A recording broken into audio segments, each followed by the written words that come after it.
कोल्हापूर महानगरपालिकेच्या वतीनं स्वच्छता केएमसी महाविद्यालयाच्या सभागृहात कर्मचाऱ्यांसाठी घनकचरा व्यवस्थापन आणि क्षमता बांधणी या विषयावर कार्यशाळेचं आयोजन करण्यात आलं होतं। यावेळी कचरा व्यवस्थापनात काम करणाऱ्या कंपनी आणि सामाजिक संस्थांचा सत्कार करण्यात आला। कार्यशाळेत कामातील त्रुटी आणि त्यावरील उपाय याविषयी सविस्तर माहिती देण्यात आली। नागरिकांनी कचरा वर्गीकरण करून महानगरपालिकेला सहकार्य करावं असं आवाहन अतिरिक्त आयुक्त राहुल रोकडे यांनी यावेळी केलं। दैनंदिन कचरा आपल्या घरामध्ये जमा होतो, तो जमा करत असताना कमीत कमी कचरा तयार होईल किंवा मोठमोठ्या ज्या सोसायटी आहेत त्या सोसायटीमधून त्यांचा कचरा तो स्वतः विलगीकरण करतील आणि स्वतः त्याची विल्हेवाट शास्त्रोक्त पद्धतीने लावतील। याचं शास्त्रोक्त मार्गदर्शन करण्यासाठी ही कार्यशाळा होती।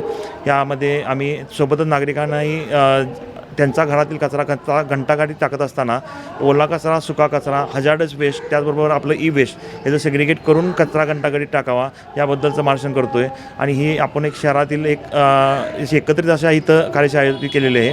यासोबतच आपण महापालिकेचे 4 उपविभाग आहेत, त्या उपविभागामध्ये पुन्हा आणखीन इथं अशी कार्यशाळा नागरिकांसाठी आयोजित करून नागरिकांना कचऱ्याविषयी आपण ज्ञान, घनकचऱ्याविषयी त्यांना सेग्रिगेशन याची माहिती देत आहोत।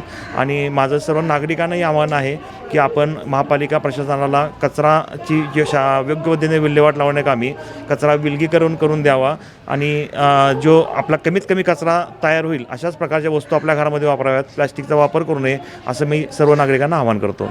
कार्यशाळेला उपायुक्त साधना पाटील, सहाय्यक आयुक्त संजय सरनाईक, उज्ज्वला शिंदे, स्वाती दुधाणे, पर्यावरण अधिकारी समीर व्याघ्रांबरे, मुख्य आरोग्य निरीक्षक जयवंत पोवार, सिटी कोऑर्डिनेटर हेमंत काशीद, मेघराज चडचणकर यांच्यासह मुकादम, आरोग्य निरीक्षक, स्वच्छता कर्मचारी उपस्थित होते।